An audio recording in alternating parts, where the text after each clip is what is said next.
Part 4. Bodies. Now that you've mastered drawing faces, it's time to look at how you draw bodies. Remember all that stuff about tubes and spheres way back in chapter 1? There was drawing bodies all about.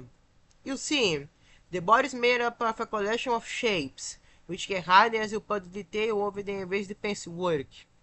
The shapes beneath your body aren't all that complicated. Imagine it like a puppet or a mannequin. Kind of like this.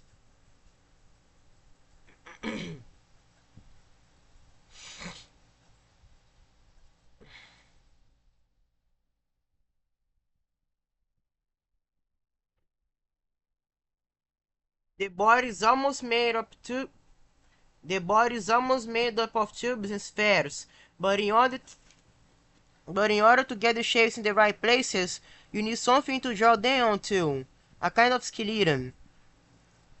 What we use for this is a stick figure.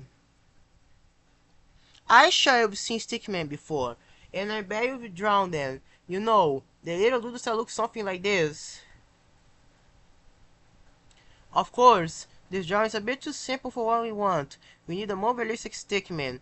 In order to get a more authentic body, as realistic stickman may be, he needs to have joints, just like you do. He needs shoulders, hips, knees, and elbows. Draw a circle on each of the joints because they're very important. Try drawing the stick figures yourself. Do them whenever you can't think of anything else to draw, and try out different poses.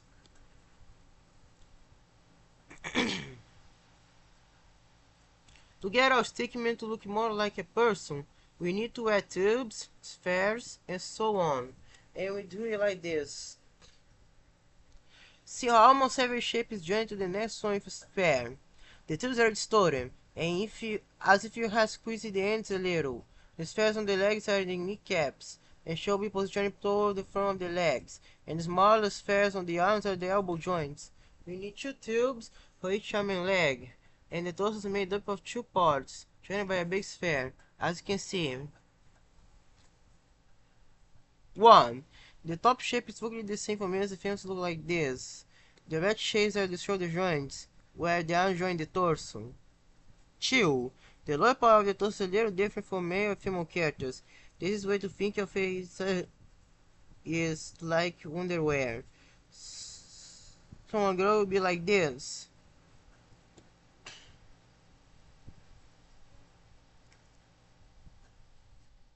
And on a boy will be more like this. The red shapes here are the joints the legs will join. 3. 3. The red shapes here are the joints the legs will join. No.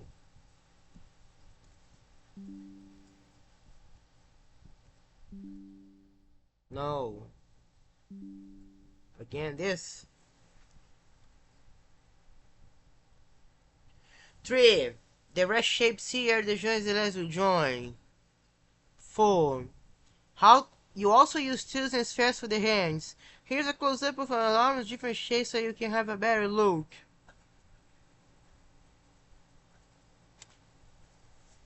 5. You don't need to draw all the shapes for the hands when you are designing the figure, just the main part of them. We'll go over a hands in more detail later.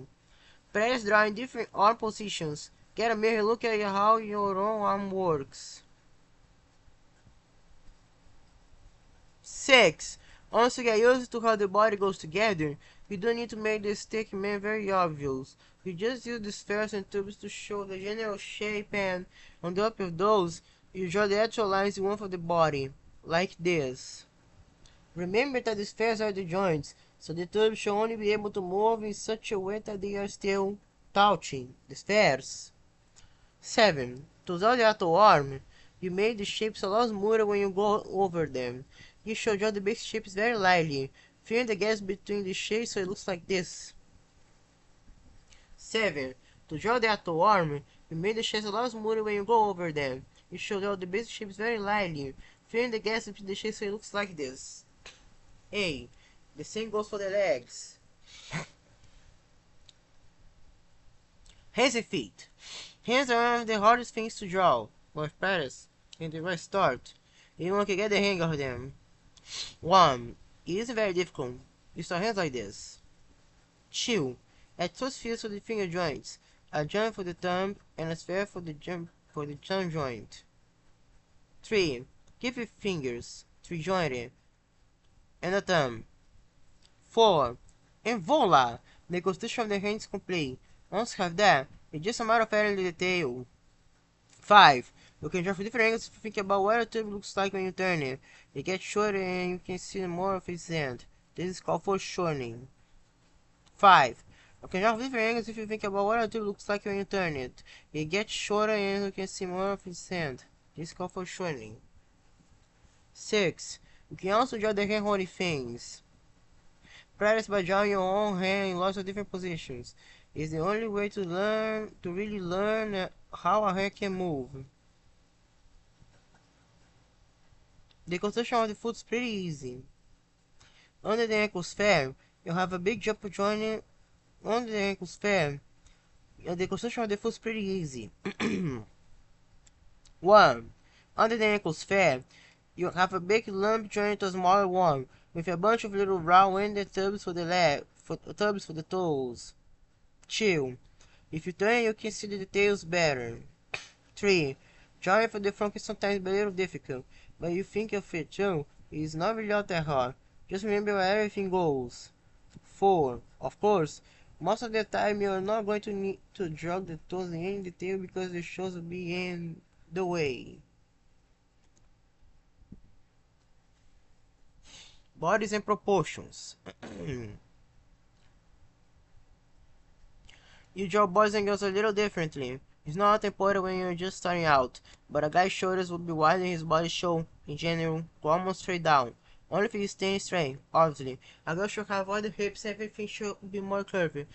Her waist should be tinier and more obvious than a guy's, and when she stands, her knees should be close together than a guy's. Grab bush is difficult to achieve, so in most cases every rule should apply. When standing straight, with your arms by your side, your elbows fall to your waist and your hands go halfway down your upper legs. On other things that for animation, the shorter the proportions are, the bigger the character's eyes should generally be. Let's have a look at some different proportions. 1. The more serious enemy gets more realistic proportions. They are about 6 heads high.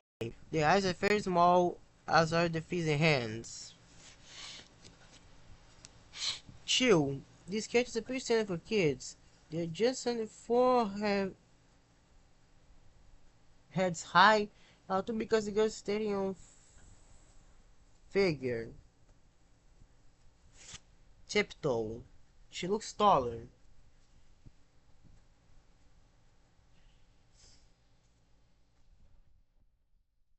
Tiptoe. 2. 1. In most of your anime, characters are more realistic proportions. They're about 6 heads high. Their eyes are very small, as are their feet and hands. 2. These characters are pretty standard for kids. They're just under 4 heads high. 2. Because the girl is standing on tiptoe, she looks taller. 3. You can't take things of this kind of proportion too seriously. The boy is in chibi, 3 heads tall, and the girl is in everyone's chibi style. Not much taller than 2 heads high. The eyes are large because they are both so short. 4. These characters are drawn in about 5 head proportion. They look very cartoon-like, but not too much, and as they're bigger, I use this technique quite often. Drawing your first full body. Now that you've got the theory out of the way, it's time to draw first serious full figure.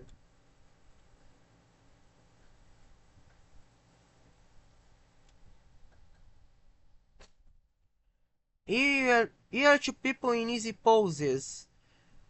I suggest you draw one of them, following the steps, then come back and do the second one afterward. Because it's the first attempt, try to copy almost exactly what you see, and remember to work very light until near the end. There are many lines you won't want to keep in final drawings, so you don't need to make sure they're thin and not to get in the way of the lines you want.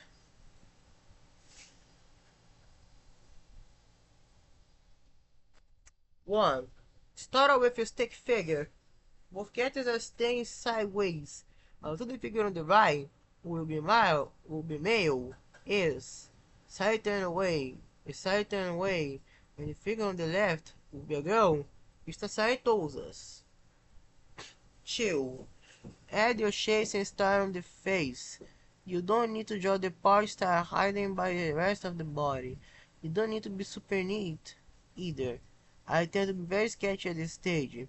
When you get confident, you can skip the first step altogether and do all your planning just with the shapes.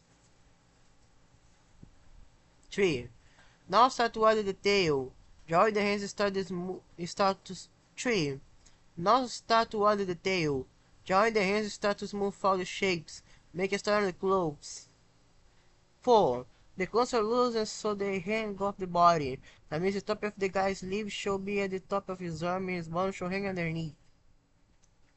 Let's see how many are left. 5. I push the shirt at the back, like this. And because it's so wrapped up, I may thicken at the ends and add the line to show that it's creased at the front. 6. This is how you do creases, where the fabric is bunched together. You draw lines going toward the band, and where things are pushing against the fabric, you draw more shapes going away from whatever it is doing the pushing. 7. Now whatever more detail, apply and trace the decorations on the clothes. Finish the hands, feet, and faces, and the one that tells the hair. Keep poking till everything is just the right shape. If it doesn't look right, you don't have to raise it if you're only drawing lightly. You can just add more lines over the top until it looks correct to you. Draw the closer and the tail to the face. Join the basic shapes to the hair. To be continued.